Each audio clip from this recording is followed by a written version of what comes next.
ये आकाशवाणी है। अब आप सिद्धार्थ सिंह से समाचार सुनिए।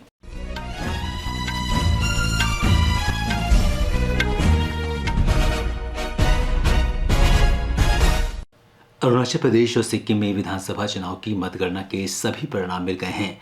अरुणाचल प्रदेश में भारतीय जनता पार्टी ने सत्ता बरकरार रखी है। सिक्किम में सत्तारूढ़ सिक्किम क्रांतिकारी मोर्चा की एक तरफा जीत हुई है।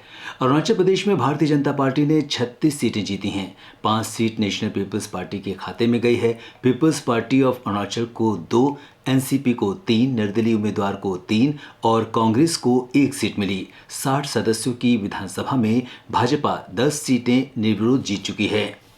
सिक्किम में सभी 32 सीटों के परिणाम मिल गए हैं। सिक्किम क्रांतिकारी मोर्चा ने 31 सीट जीती है। 1 सीट सिक्किम डेमोक्रेटिक फ्रंट को मिली है। इन विधानसभाओं का कार्यकाल आज समाप्त हो रहा है। पूर्वोत्तर के इन दोनों राज्यों में विधानसभा और लोकसभा चुनाव के लिए 19 अप्रैल को वोट डाले गए थे। लोकसभा चुनाव की मतगणना से पहले निजी टेलीविजन चैनल और अन्य एजेंसियों ने एग्जिट पोल के परिणाम जारी किए हैं। अधिकतर ने भारतीय जनता पार्टी के नेतृत्व वाले राष्ट्रीय जनतांत्रिक गठबंधन को बहुमत मिलने की बात कही है।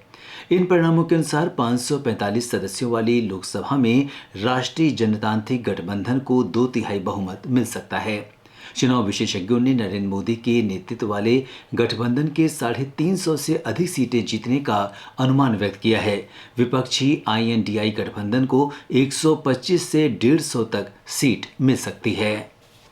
कांग्रेस ने लोकसभा चुनाव के बारे में कई प्राइवेट टीवी चैनलों और अन्य एजेंसियों के एग्जिट पोल के आंकड़े खारिज कर दिए हैं। कांग्रेस के वरिष्ठ नेता जयराम रमेश ने कहा कि एग्जिट पोल पूरी तरह फर्जी हैं। उन्होंने दोहराया कि INDI गठबंधन को 295 सीट मिलेंगी। इस बीच भारतीय जनता पार्टी के महासचिव तरुण चुग ने कहा है कि भारतीय जनता पार्टी की जीत निश्चित है और पार्टी तीसरी बार सरकार बनाने जा रही है। कांग्रेस पार्टी के अध्यक्ष मल्लिकार्जुन खड़गे, पार्टी के वरिष्ठ नेता राहुल गांधी, पार्टी महासचिव KC वेणुगोपाल तथा पार्टी के नेताओं ने आज नई दिल्ली में वर्चुअल माध्यम से एक बैठक की। इसमें पार्टी की मतगणना पूर्व की रणनीति पर चर्चा की गई। लोकसभा चुनाव, आंध्र प्रदेश और ओडिशा के विधानसभा चुनाव तथा विधानसभा उपचुनाव के लिए मतगणना मंगलवार को सुबह 8 बजे से शुरू होगी। निर्वाचन आयोग के अनुसार मतगणना के रुझान और परिणाम आयोग की वेबसाइट results.eci.gov.in और वोटर हेल्पलाइन ऐप पर उपलब्ध होंगे। निर्वाचन आयोग ने चुनाव के बाद किसी भी प्रकार की हिंसा को रोकने के लिए राज्यों को केंद्रीय सुरक्षा बल उपलब्ध कराए हैं। आयोग ने ये निर्णय राज्यों और केंद्रीय पर्यवेक्षकों के आकलन के आधार पर लिया है। आंध्र प्रदेश और पश्चिम बंगाल में मतगणना के बाद 15 दिनों के लिए सुरक्षा बल उपलब्ध कराए गए हैं।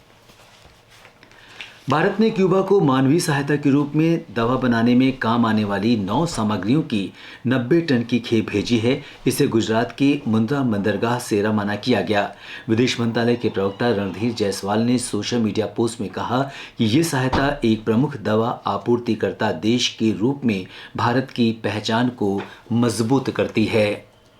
निर्वाचन आयोग ने कांग्रेस नेता जयराम रमेश से कहा है कि वे गृहमंत्री अमित शाह पर लगाए गए इन आरोपों के बारे में विस्तृत जानकारी दें, जिनमें उन्होंने कहा था कि श्री अमित शाह ने मतगणना से पहले 150 जिला मजिस्ट्रेटों या कलेक्टरों को फोन किया था।